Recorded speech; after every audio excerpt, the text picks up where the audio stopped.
So very excited to be here chatting about The Dutchman. I mean, this is a film I can already tell is going to be very powerful, very thematically appropriate. What is it like not only diving into the role of Warren, but also really, embodying this epic play that is now being modernized?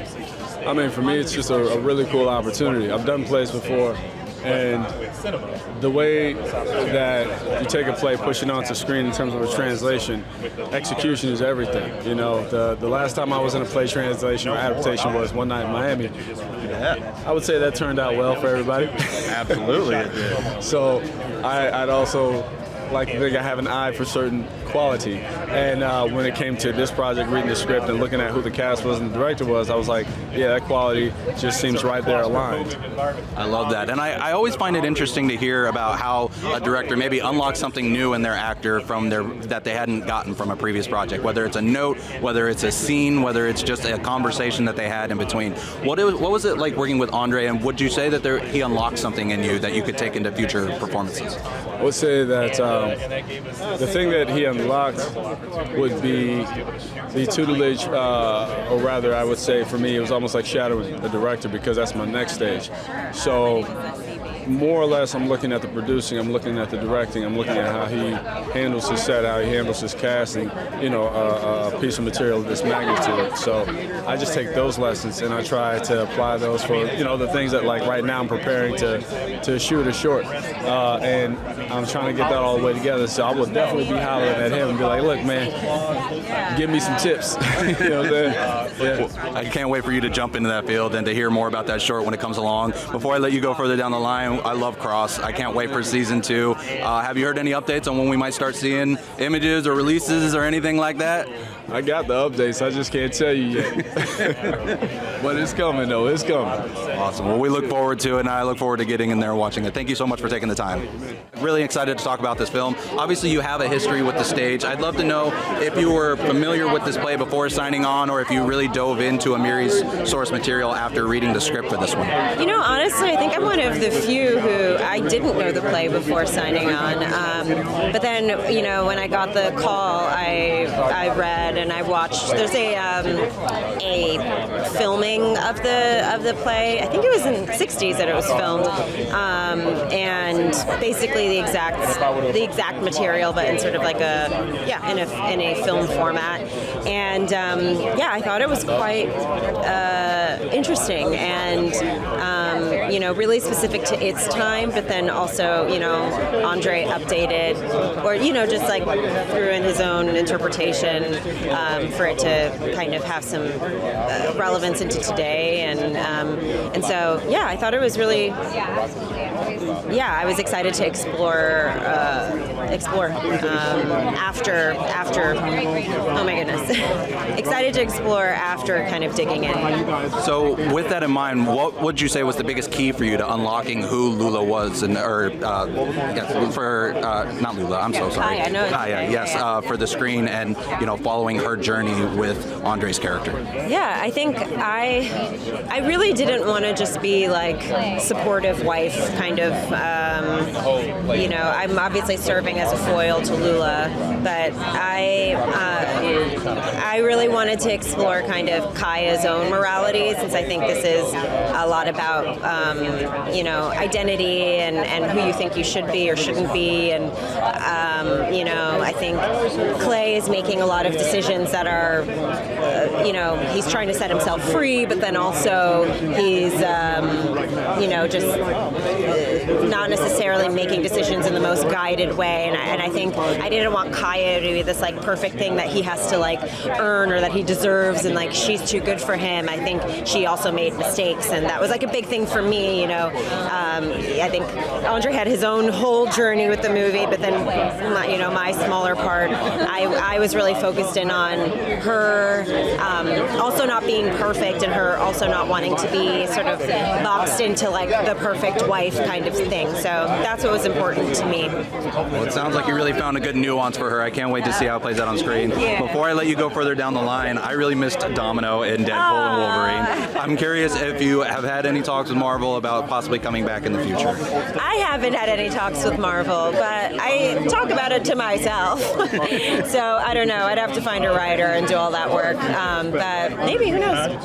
Well, if not, at least we have this to look forward to. So thank you so much for taking the time, Zazie. I really appreciate it. Yeah. Well, it's great to see you again after chatting for The Astronaut yesterday. I love, by the way, the color scheme flip from your dress yesterday. It looks great. Now, looking at this film, I mean, your character is one who is so fascinating, so many nuances. What was the biggest key for you to unlock who Lula is for bringing her to life on screen? The biggest key, really just preparing for it, for the movie was key. Oh, thank you. Yeah. I worked on it for a long time before we ever got to New York and ever started working on it, you know, as a team. It definitely was, I think, the most sort of prep work that I ever have had to do for a role. Mainly because she's, you know, the play is a beloved play, and she's such a complicated character. I don't know that I'll ever unlock what's going on there with her, but I certainly did my best. Well, I can't wait to see how it comes together. I've got to let you go down the line, and I want other people to get the chance to talk with you. Nice to see you again as well, too. Great. Well, I'd love to first and foremost talk about, you know, you brought this play into the modern world along with Qasim. You expanded the world as well. What was the biggest key for you, though, to ensure that you carried over from Amiri's play going into this film? I mean, the biggest thing was trying to stay true to the original work. You know, I mean, that's always a difficulty when it comes to adapting something, whether it's a play, whether it's a novel, whether it's an original film or TV series or something, is trying to stay as true to the original work as you possibly can. Hey, man!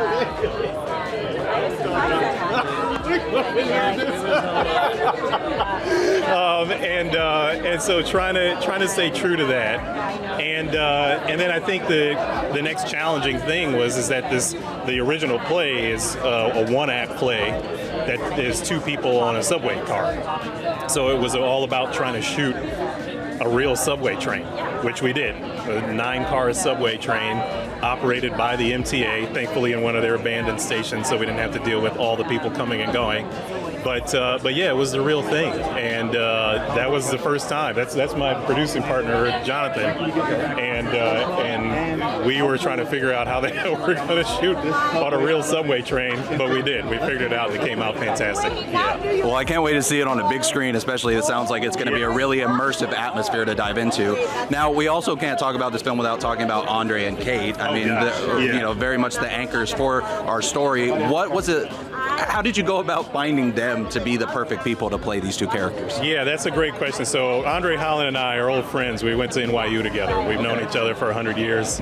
And Andre was going to actually be in a stage reading of one of my screenplays that won like a school-wide competition. And there was something that came up, and he couldn't be the star of that reading. And so I told him, you owe me one. That was like 15 years ago at this point. And so I called him. He was my first and only choice. You know, I said, it's movie time. I know that he's a true thespian. Like, I saw this guy perform Othello in the rain at the Shakespeare Globe in London. My wife and I, Lauren, executive producer Lauren Dandridge Gaines, we went there and supported him, and just were astounded, you know, at what it is that he could do. So I was like, this, you know, you're making this movie, and he said, absolutely. And then the blessing was that Kate actually came to us through her agent, who we know very well, and it started circulating around town, and people started hearing about the project, and she came to us. We had